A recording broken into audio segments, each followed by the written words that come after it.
Professor Chong has 9 different language books lined up on a bookshelf.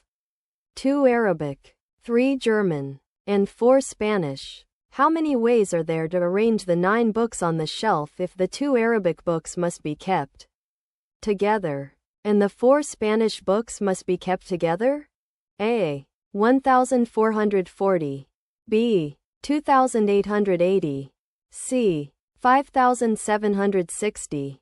D. 182440. Or E. 362880. You can pause here and solve the problem before seeing the solution.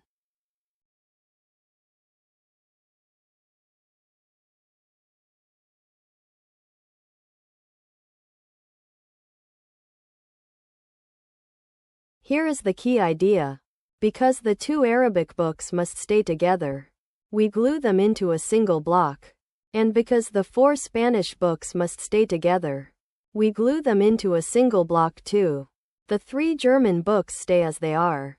Now count the items we are arranging. We have the Arabic block, the Spanish block, and the 3 German books. That is 5 items in total. 5 items can be lined up in 5 factorial ways, which is 5 times 4 times 3 times 2 times 1, equal to 120.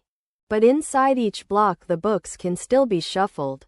Inside the Arabic block, the 2 books can be arranged in 2 factorial, which is 2 ways. Inside the Spanish block, the 4 books can be arranged in 4 factorial, which is 4 times 3 times 2 times 1, equal to 24 ways. By the multiplication principle, we multiply everything together. 120 for the 5 items, times 2 for inside the Arabic block, times 24 for inside the Spanish block. That gives 120 times 2 times 24, which equals 5760. So the number of arrangements is 5760, which is answer choice C.